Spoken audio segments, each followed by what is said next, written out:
నమస్తే, మనం చూస్తుంది పీవీఆర్ న్యూస్. ఈ రోజు సుప్రీంకోర్టులో ఎస్సీ వర్గీకరణపై తీర్పు వచ్చింది.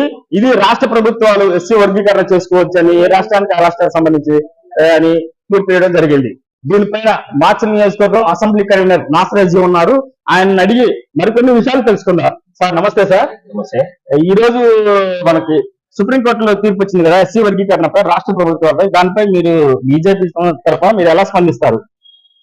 ముందుగా ఈ తీర్పుపై హర్షం వ్యక్తం చేస్తా ఉన్నాను. సుప్రీంకోర్టు తీర్పుపై మరియు భారతదేశ ప్రధాని నరేంద్ర మోడీ గారు ఎస్సీ వర్గీకరణపై ఇచ్చినటువంటి గ్యారంటీ హామీ ఈరోజు గ్యారంటీగా అమలయ్యే విధంగా ప్రణాళికలు రూపుదిద్దుకుంటున్నాయని తెలియజేసుకుంటున్నా.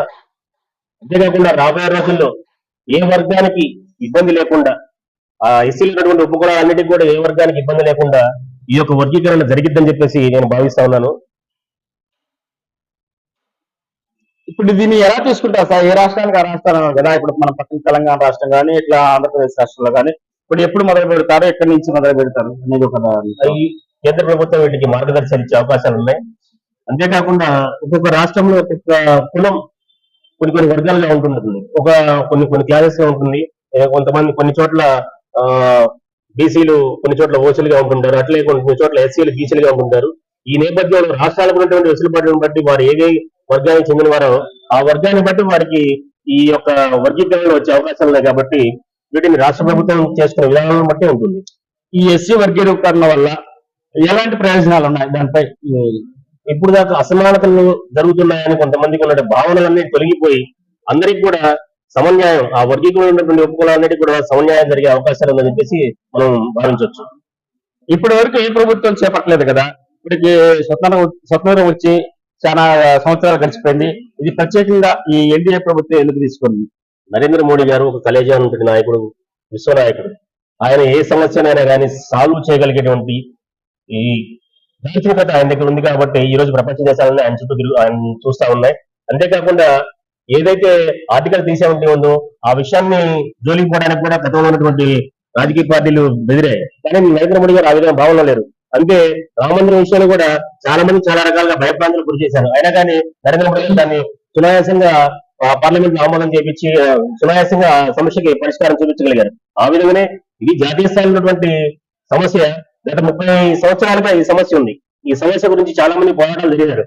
ముఖ్యంగా మందకృష్ణ మాదిగారెడ్డి ఏదైతే ఎన్నికల ముందు వారు ఈ విషయాన్ని నరేంద్ర మోడీ గారి దగ్గర ప్రస్తావన చేయడం, ఆ ప్రస్తావన తగ్గట్టుగా ఈ యొక్క విషయానికి నరేంద్ర మోడీ గారు గ్యారంటీ అనేటువంటి హామీ ఇచ్చి ఆ గ్యారంటీ హామీని నేను కార్యరూపం దాచే విధంగా ప్రయత్నం చేయడం జరిగింది.